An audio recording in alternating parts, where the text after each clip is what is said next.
A strange woman harassed me at home, demanding to see someone that never lived here. I work from home, so I'm usually inside my small house, and sometimes I don't have a lot to do as I live alone. It was about 4 p.m. and someone knocked on the door.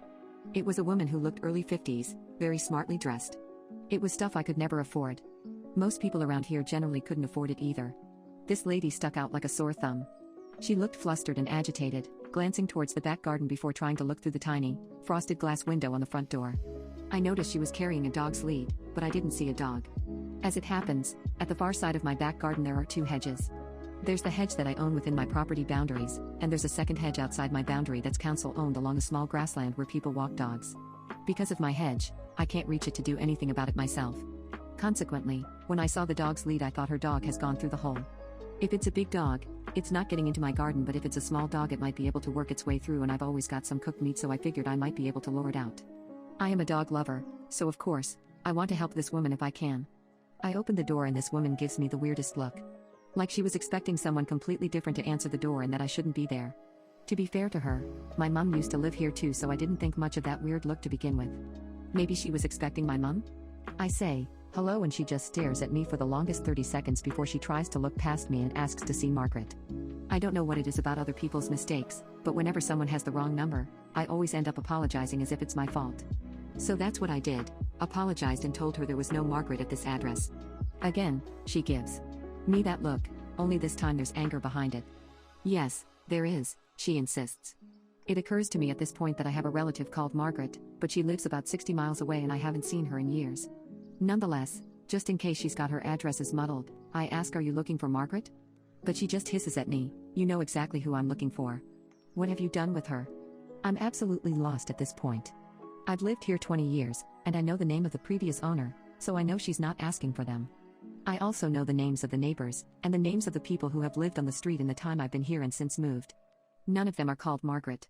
So, all I can do is tell her she's got the wrong address. No, this is my address. You're lying. That was a tad alarming. She's at the right address. She's not knocked on the wrong door. However, she clearly thinks I've done something to somebody who to the best of my knowledge has never lived here. I don't know how long the previous owner had this house, but we must be talking about at least 30 years since anyone called Margaret might have lived here. It's at this point that I notice that she's subtly wrapped that dog lead around her now clenched fist like she's planning to use it as a weapon. In my youth, I did plenty of self-defense training, so I'm not exactly scared of her, as such, but I'm obviously getting a bit concerned about the situation that's brewing. I don't particularly wish to get involved in a brawl on my doorstep with a complete stranger. I'm torn between shutting the door in her face or trying to de-escalate the situation.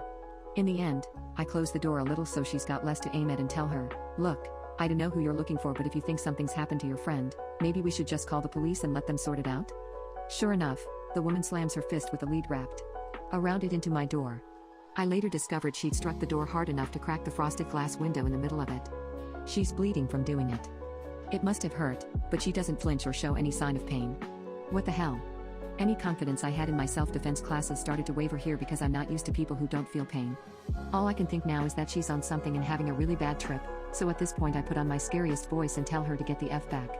I let her know I'm calling the police, and if she's still here when they get here, she can deal with them because I'm not dealing with her anymore. She tries to stop me from closing the door, but I shove her back and manage to get it closed and locked.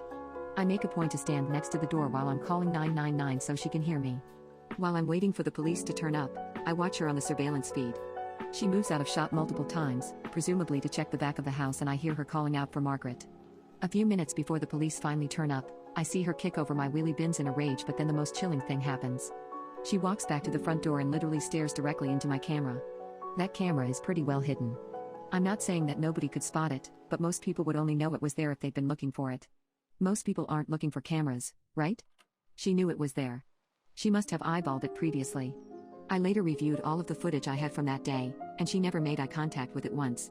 She never even looked in that direction. I only had about a week's worth of footage before the oldest footage is overwritten, and I checked everything I had and she was only on camera that day. All I can think is she'd been here more than a week prior. While she's staring right into it, she flips me the finger and then makes a throat cut gesture. Before walking off, I head to the window to watch her leave, and she's walking like she doesn't have a care in the world. She doesn't look back, just wanders away. Police finally show up, take a statement, I give them a copy of the surveillance footage, and that's that. I called a couple of times to follow up, but nothing. Nobody ever called me about it.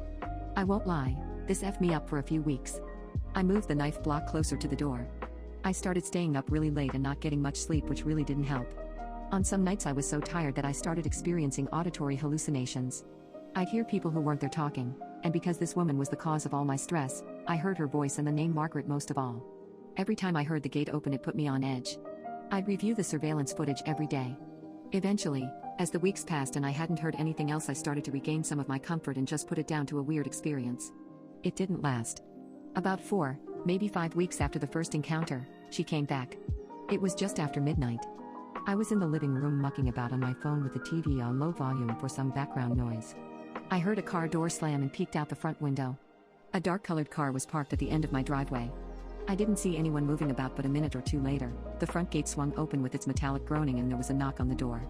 Even when I'm not involved in a blood feud over imaginary Margarets, I'm not going to answer the door at that time. I checked the surveillance camera. Its night vision mode is pretty crappy, but I'm positive it's that woman again. I can even see what I think is the dog lead. And of course, she knows I'm watching her because she looks at the camera again, and I tell you, when someone is already giving you the heebie-jeebies, the way night vision makes people's eyes look like soulless black voids doesn't do much to make you feel better. Suddenly, she yells out, "Shut that effing racket off and come out here. Now."